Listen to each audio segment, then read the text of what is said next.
you're on a desert island. Okay. You have to have one specific kind of food. And you can't say pizza, that's too general. You would have to choose a specific kind of pizza. It has to be pizza? No, I'm just saying, like, sometimes people cheat and they're like sushi. I'm like, that's an entire genre of food. That doesn't count. So you have to be specific. Like, what has to be on your desert island? Almond butter. I eat about like a spoonful. Okay. That's my secret. That's, nobody's ever Yeah. answered that before. Not normal. What about, what's the best Christmas present you've ever received as a child? Oh, there's two. When I was growing up, one time my dad surprised me with a basketball court in my backyard. So it was just a big 10 by 10 piece of concrete in the backyard and had a goal just attached to it. So that was really cool to wake up and to see this giant slab of concrete. And then also when I was younger, when I went to see Santa in the mall, one time I walked up and he pulled out a puppy from behind his Santa chair. And I got to carry a puppy over the mall and take it home. It was my dog Trace. So that was really cool. So Dad, Mom, get the props for that. Wow. Yeah. Okay, that's a good one. Good plan. Yeah, no, they're really, yeah, I mean, where do I get my money from? Okay, what are 3 things that you like about the Coeur d'Alene Chamber? So far, I'm going to have to start out with the staff. If you're here, actually they don't know this, will y'all stand up, please, and give yourself a round of applause.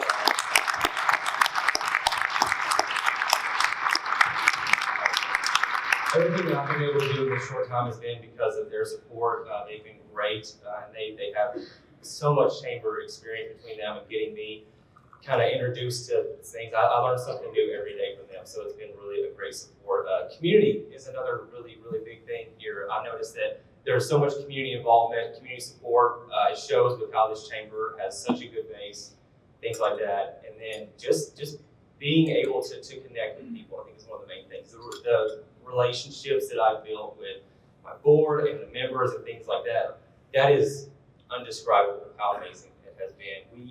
This chamber is not what it is without our members and what we were able to do. So all of our success that we're going to have, all the success that we have had is because of our membership, and we're going to continue to grow that for sure. Okay. Best place you have ever visited, you'd go back in a heartbeat? Well, I'm going to do 2 because I'm a snow skier. You're cheating. I'm at 2 every time. Banff, Canada was amazing, which isn't too far, and then Grand Canyon. I love it. I'm a scuba diver, all that stuff, and it's just you don't have a real good cell phone reception there either, so that also wins. Okay. What keeps you up at night? How long do we have? Right. Let's go with 1, maybe 2. Apparently that's the habit. What keeps me up at night is making sure that our chamber evolves with the changing business climate. Chambers have been around for hundreds of years, or 100, and some have, but there are startups and things like that. But we're in a very different age of business right now. There are numbers of businesses that do not even sell a product or do business with people that are in their own city. So making sure that they understand that value of membership, even though they don't network here, they don't sell a product here, but understand that they're going to need something or help eventually someday, and it's not what you know, it's who you know. And so making sure that this chamber can evolve with that business climate, because it is so online and tech-driven nowadays. And so chambers being kind of an order where it's a handshake and things like that, what I would say is, you can delete a phone call and you can delete an email, but you cannot delete that handshake, and I think that's going to last over time. Okay.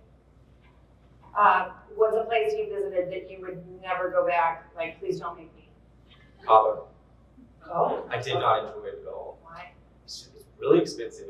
The beaches are okay, and then you have to drive like 10 or 15 minutes to kind of get anywhere. Was my experience, and then I just did not like Cabo. No.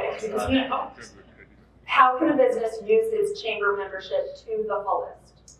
I mean, it's seriously like drinking from a fire hose. The amount of benefits and things that we offer. The number one thing I tell people is just, are you using it? Like, are you getting out?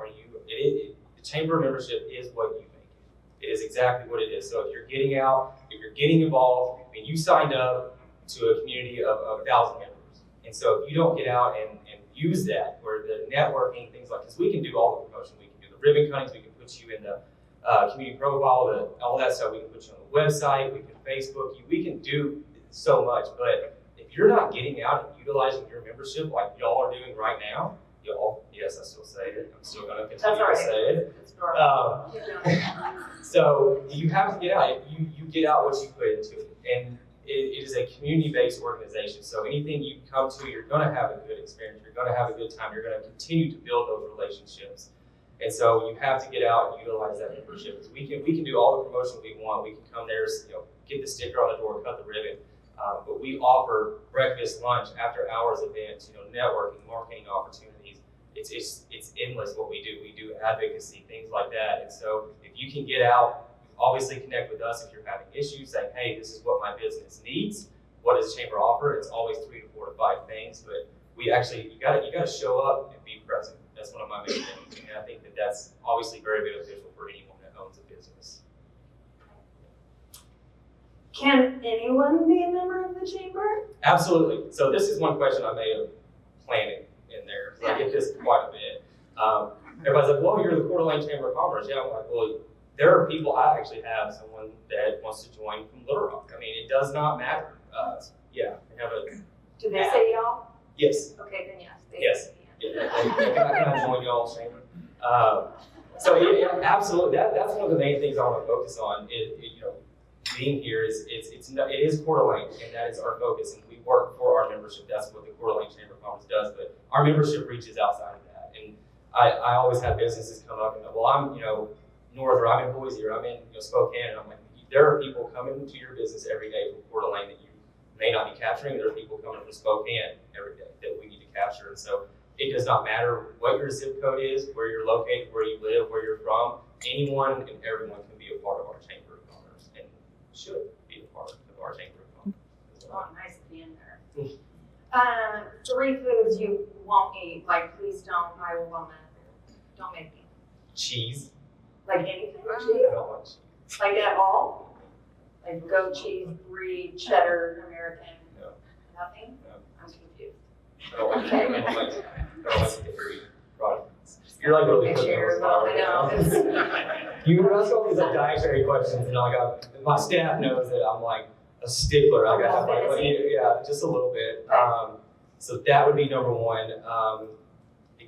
I don't really like whiskey or anything like that either. I'm not a brown liquor type of guy. So don't ever buy me a bottle of whiskey. I'll re-gift it, or I'll give it back to you.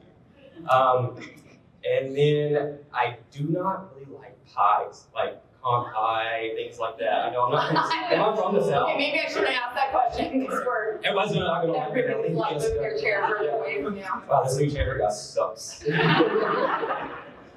No pie. Yeah. Okay. I like cake pops and Ooh, yeah, cupcakes, okay, things like that. Yeah.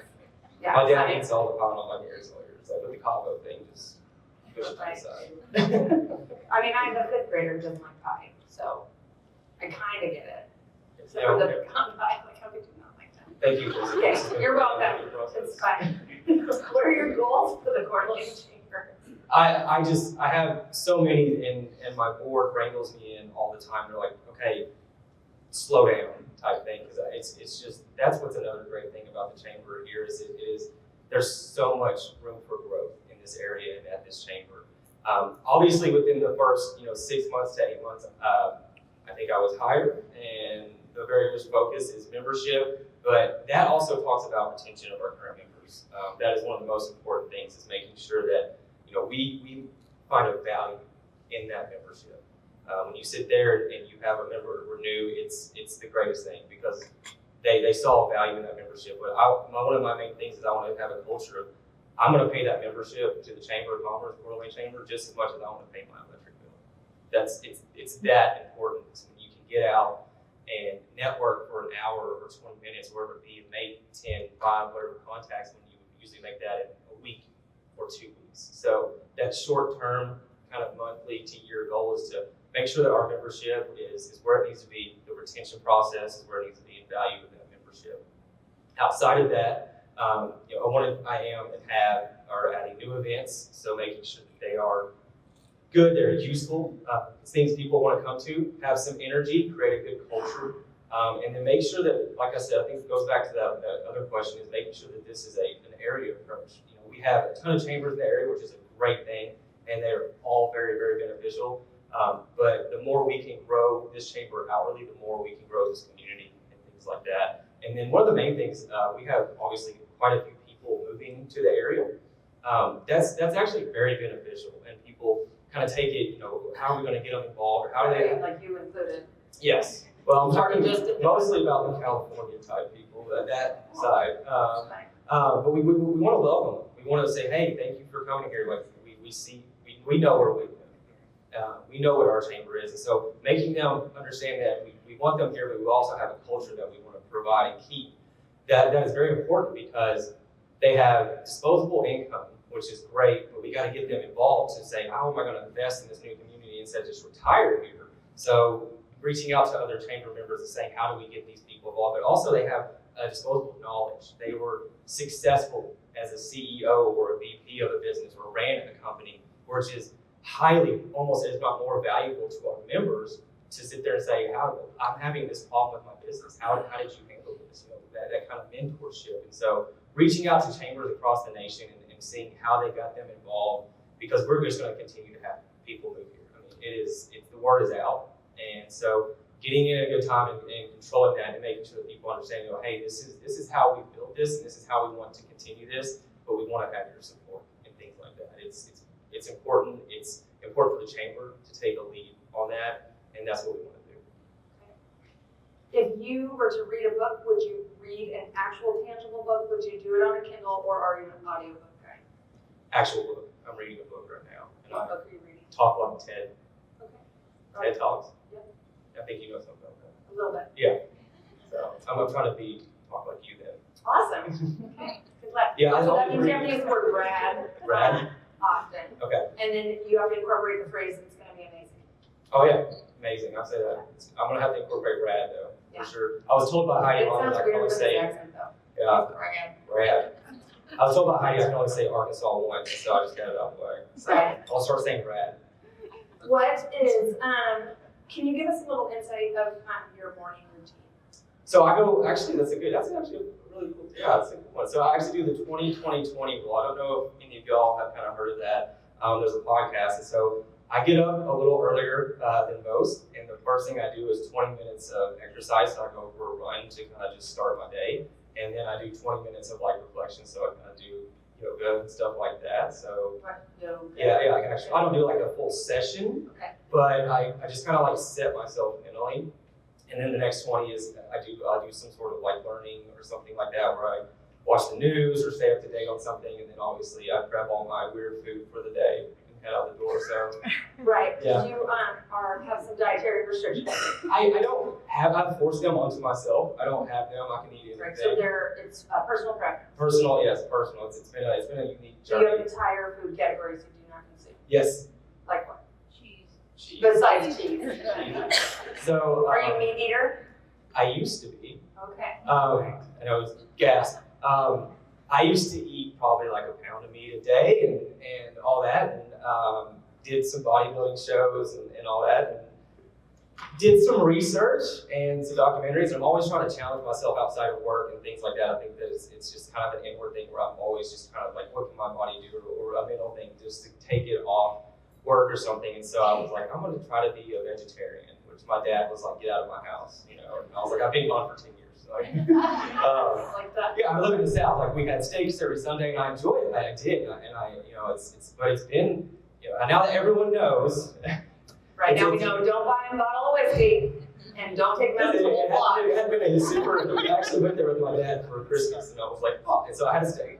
So I will eat it, but it's just, I don't know. It's kind of like this little journey I'm going on, and we'll see. We'll see how it goes. But it's been interesting. I enjoy it. I don't do coffee. I have just a little bit of energy every day.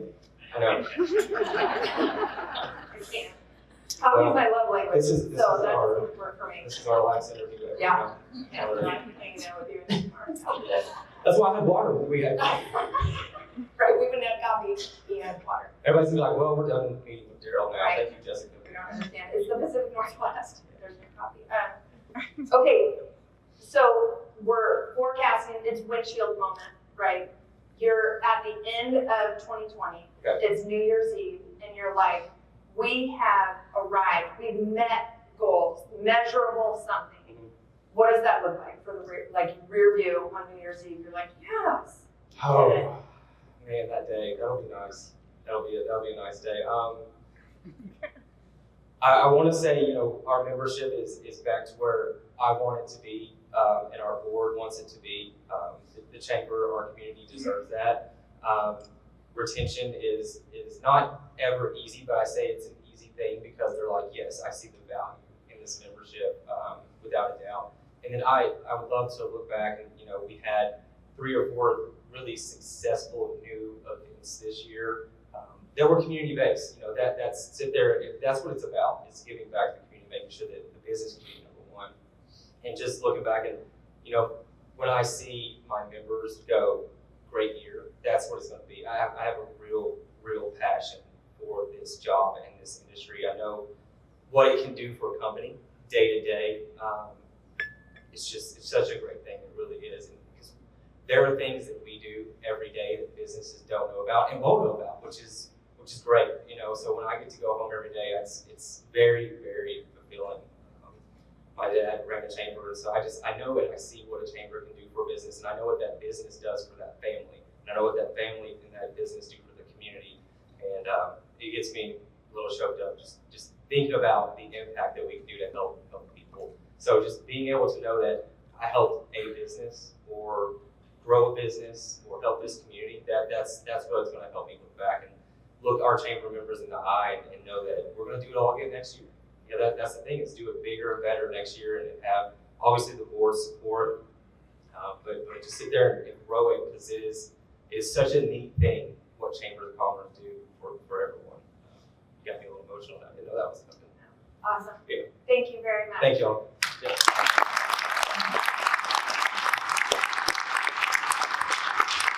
kind of weird not having a stand. I can just walk in.